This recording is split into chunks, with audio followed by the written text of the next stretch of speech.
Hi and welcome to कानूनी सोच। दोस्तों, जैसे कि आप लोग जानते हैं कि इस चैनल पे हम रेगुलरली लाते हैं आप लोगों के लिए लीगल वीडियोस और साथ ही साथ कुछ मोटिवेशनल वीडियोस भी। तो आज भी हम आप लोगों के लिए लाए हैं एक बहुत ही इंपॉर्टेंट लीगल वीडियो। और दोस्तों, ये वीडियो है उत्तराखंड हाई कोर्ट जजमेंट के ऊपर।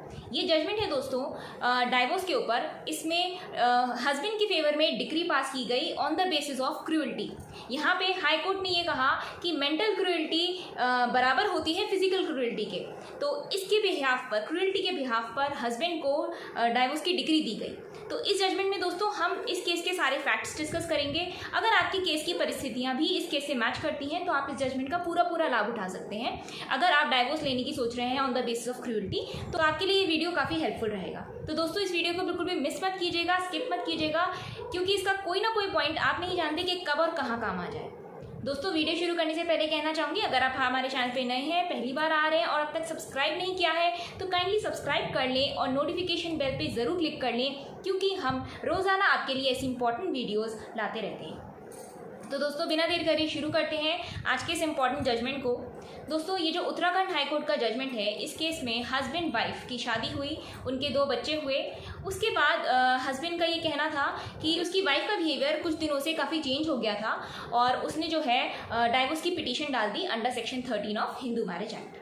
उन्होंने ये भी मेंशन करा अपनी पिटीशन में कि जब उनका वाइफ का बिहेवियर चेंज हुआ तो उन्होंने देखा उसी दौरान उनके घर से कुछ चीज़ें मिसिंग थी, कुछ एक्सपेंसिव चीज़ें, जैसे कि आपके ये ज्वेलरी हो गई, कैश हो गया, और इसके साथ साथ उन्हें कुछ थ्रेटनिंग कॉल्स भी आते थे, यानी कि मतलब उन्हें धमकी भरे कॉल्स, फ़ोन कॉल्स भी आते थे। फ़ोन कॉल पे सामने वाला बंदा ये बोलता था कि भाई हमारे पैसे वापस कर दो वरना तुम्हें किडनैप कर लिया जाएगा। तो इस तरह के थ्रेटनिंग कॉल्स, धमकी भरे कॉल्स हस्बैंड को आते थे। हस्बैंड ने ये भी बताया कि जब उन्होंने ये सारी बातें, ये सब थ्रेटनिंग कॉल्स के बारे में और जो आइटम मिसिंग थी, इन सब चीज़ों के बारे में अपनी वाइफ से डिस्कस करा, वाइफ से बात करी, तो वाइफ ने बताया कि हाँ मैंने जो है कुछ पैसे उधार लिए थे किसी से और उसके बदले में मैंने घर की ज्वेलरी, जो घर में ज्वेलरी रखी थी, वो मैंने गिरवी रख दी।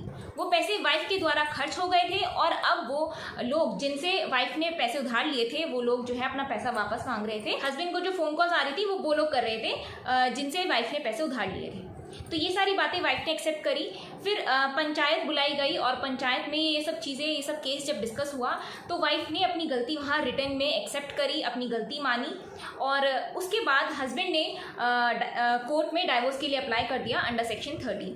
लेकिन जब हस्बैंड ने ऐसा किया, कोर्ट में डाइवोर्स के लिए अप्लाई करा, तो वाइफ तब हस्बैंड ने जितने भी एलिगेशंस लगाए थे उन सबसे मुकर गई, उन सबको एक्सेप्ट नहीं करा। ये कहा कि ये सब झूठे एलिगेशंस लगा रहे हैं हस्बैंड मेरे ऊपर, और हस्बैंड के ऊपर वुमेन सेल में झूठी कंप्लेंट दर्ज करा दी। अब यहाँ पे ये मामला जब कोर्ट में चला तो कोर्ट ने दोस्तों सारे एविडेंसेस देखे, दोनों पक्षों की दलीलें सुनी और ये फैसला सुनाया कि वाइफ के द्वारा क्रूएल्टी हुई है हस्बैंड पर, इसीलिए उन्होंने हस्बैंड के फेवर में डाइवोर्स की डिग्री पास कर दी। तो यहाँ पे कोर्ट ने पति के पक्ष में फैसला लिया।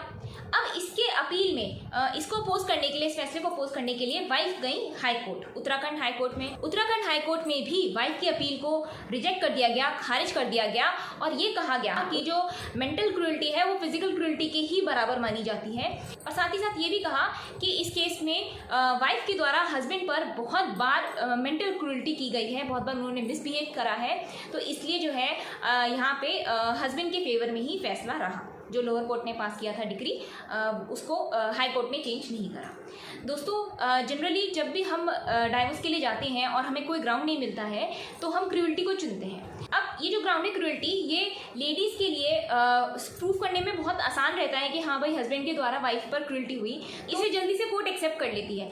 लेकिन जहाँ बात हस्बैंड की आती है, भाई हस्बैंड कहता है कि वाइफ की तरफ से मेरे ऊपर क्रूएल्टी हुई, तो यहाँ पे जो है कोर्ट को स्ट्रॉन्ग एविडेंसेस चाहिए होते हैं और कोर्ट जो है वो मुश्किल से कन्विंस होती है। यहाँ पे आपके लॉयर की प्रेजेंटेशन भी बहुत मायने रखती है। अगर वो कन्विंस कर पाते हैं कोर्ट को कि हाँ किस तरह से क्रूएल्टी हुई है वाइफ की तरफ से हस्बैंड के ऊपर, तो ये सारी चीज़ें बहुत इंपॉर्टेंट रोल प्ले करती हैं। तो दोस्तों, ये जजमेंट आपको हेल्प करेगा कि अगर आप डाइवोर्स लेना चाहते हैं on the basis of cruelty, अगर आपकी केस की कंडीशंस इससे मैच करती हैं तो आप जजमेंट का पूरा फ़ायदा उठाएं। इस जजमेंट की दोस्तों पार्टीज थी श्रीमती अनीता गौर वर्सेस श्री राजेश गौर। इस नाम से दोस्तों ये जजमेंट है। इस जजमेंट का लिंक मैं डिस्क्रिप्शन बॉक्स में दे दूंगी।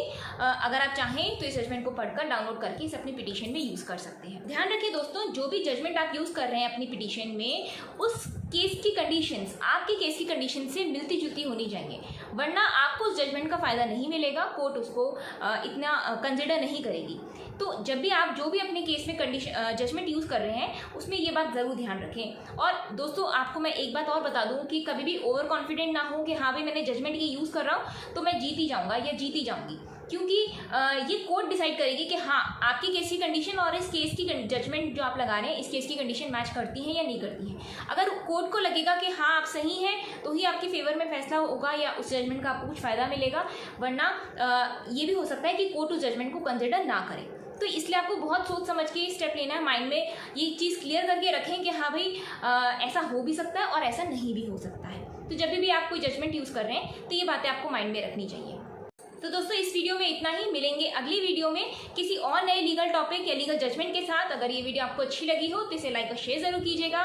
Take care, bye bye and thank you for watching.